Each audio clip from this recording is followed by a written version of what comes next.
Hello everyone and welcome back to the channel. It's been a while since I put a video out. I think it's about a month now. So apologies for that, but to be honest I haven't really felt that well the past month.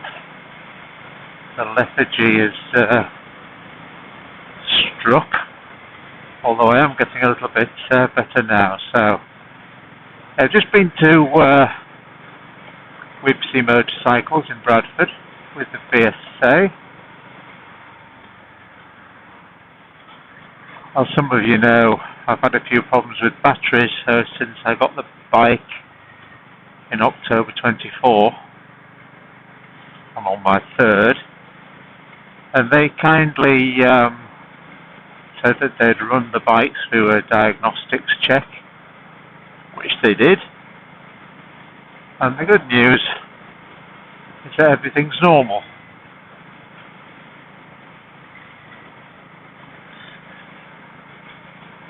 So hopefully I won't have any more problems. A couple of things that they did notice was that where the bike is earthed to the frame was quite rusty. So that's maybe something that everyone with BSA should look at.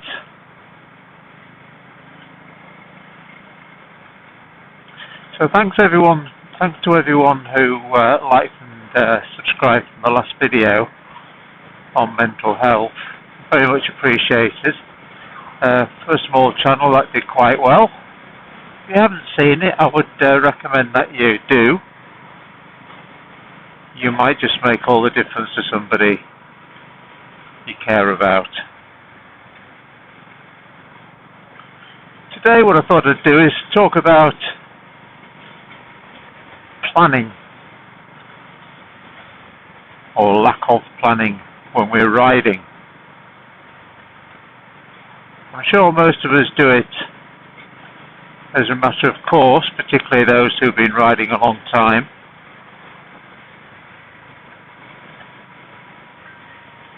But do you actually have a structure to your planning?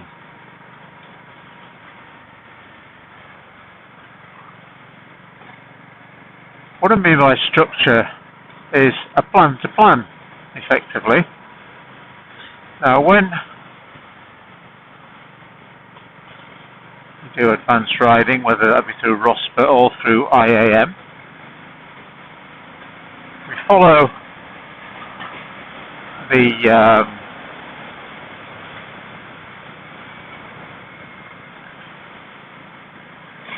the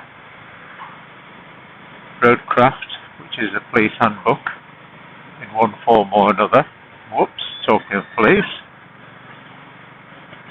Overtaking on the brow of a hill. And in that, there is a standard structure to follow when negotiating hazards.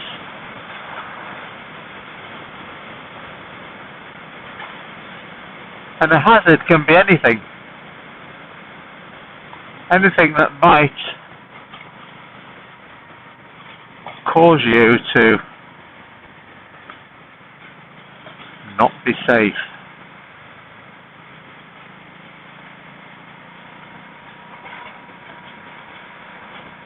And the system that they recommend that you use is something called IPSGA. IPSGA.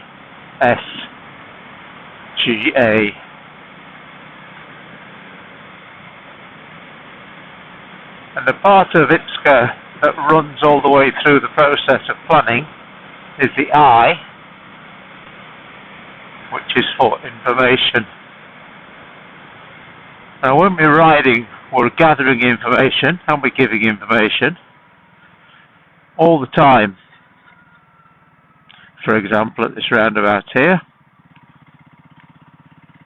got that tractor, that's giving me information. There's a car behind me.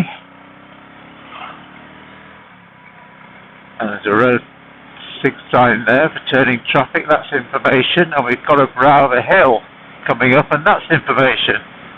So everything we do has got information. Now, when we get that information, we take it, we use it, and if necessary, give information back. Now that information giving back could take the form of indicating or adjusting our road position, etc.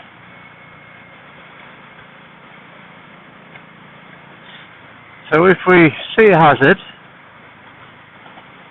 after having assessed the information that that hazard is giving us, we need to look at our speed, so we need to look at our position rather.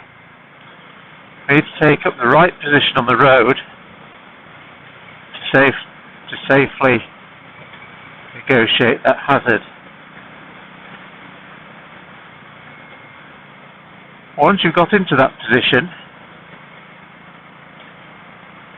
you then need to adjust your speed.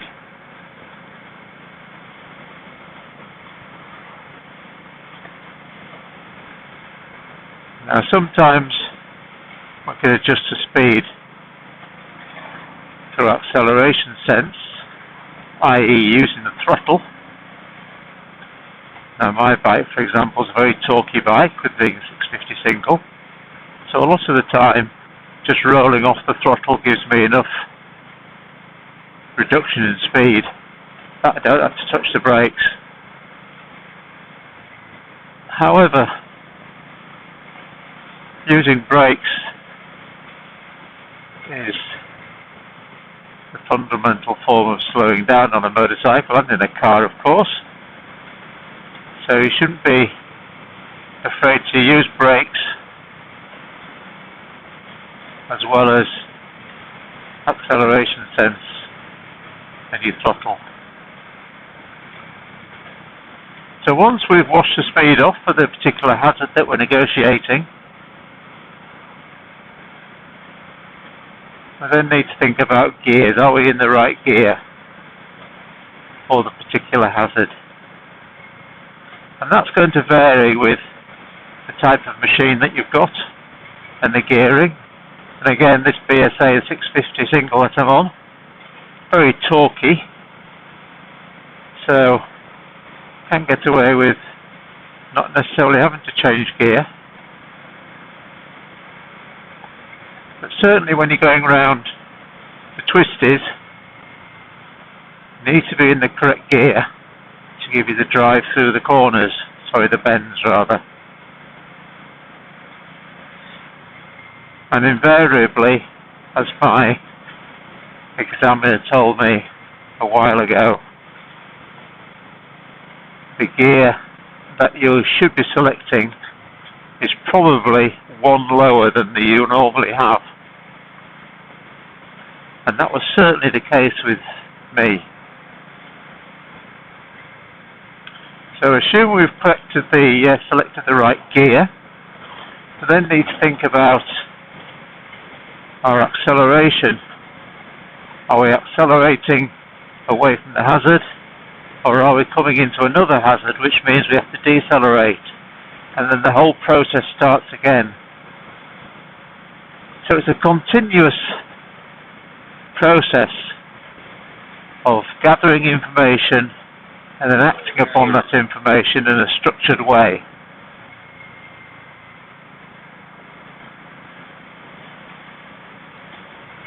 Now, for those of you who don't use a structured plan, I would strongly recommend that you do so. It does transform the way you ride, and it gives you more time. And that's more time that you can give to what's happening in front of you and behind you.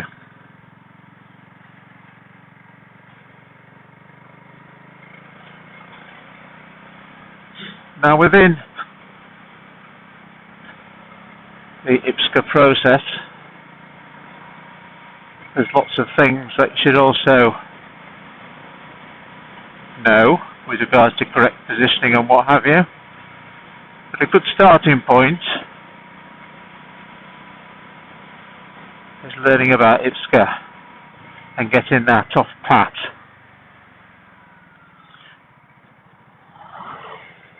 So if you can find a copy of Roadcraft, or indeed, I think they do one online now, but indeed you can also Google what IPSGA stands for. And try and work to it. Try and get it into your head. And that way, you'll be able to approach every hazard with a plan. And nothing should come as a great surprise. So with that, I'll leave it there.